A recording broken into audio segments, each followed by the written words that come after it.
Hey everybody, it's Coasterforce, and today I'm happy to announce the beginning of my new series, America's Most Underrated Coasters. And to kick things off with episode 1, we're going to be going over Invertigo by Vekoma, which I also think Vekoma is underrated as a manufacturer, but that can be saved for another video. If you guys want me to do that, just leave a comment below. I do ask for you to like and subscribe if you like cool coaster content like this. It truly helps me push the YouTube algorithm and get things in the right direction. With all that being said, let's take a dive into Kings Island's inverted boomerang, Invertigo.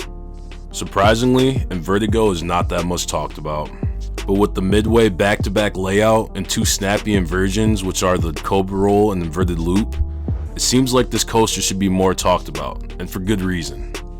Your journey on Invertigo starts off with you ascending to the top of a 131-foot lift hill over Kings Island's parking lot, where you're then held for about 2 seconds before being released by the holding brakes, which on this coaster it features dueling seats, so you'll be sitting front or backwards depending on your seat. I haven't rode Invertigo starting off backwards, but I'm pretty sure it gives off a similar experience. So depending on your seat, you'll be thrusted back or through the station into probably the most intense cobra roll I've been through. Invertigo boasts a whopping 5 G's of gravitational force, and I truly believe it. When I was first in line for Invertigo, me and my buddy Brandon were kind of surprised at just how fast riders were being whipped through the cobra roll. It kind of feels like you're being catapulted up or down, if I could explain it the best. Continuing on after the cobra roll, you'll be whipped into this low to the ground loop that gives off strong forces, just not as strong as the cobra roll. Proceeding on past the inverted loop, you'll be ascending once again back into another lift hill, to then be released back down facing the other way on the coaster to do the layout backwards. Which, if you didn't know, when Invertigo opened, it was actually named Face Off with a red and yellow colorway. They made the switch to the name back in 2008. Then in 2012, it was complemented with a new color scheme, turquoise and navy blue. I personally like the new colors and name compared to the original. I mean, come on now, like they had a general name and a McDonald's colorway. I don't really blame people for not liking it.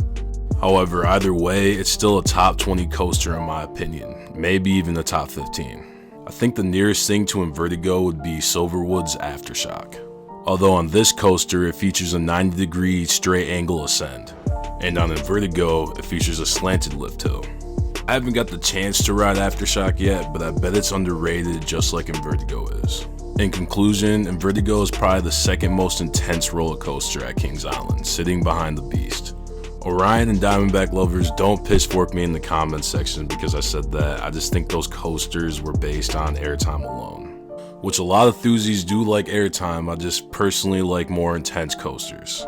Anyhow, the free fall backwards and forwards with the two back-to-back snappy inversions should make this coaster way more known in the community. And if you ever get the chance to go to Kings Island, be sure to ride one of America's most underrated coasters, Invertigo. Hope you guys enjoyed and be sure to like and subscribe. Peace.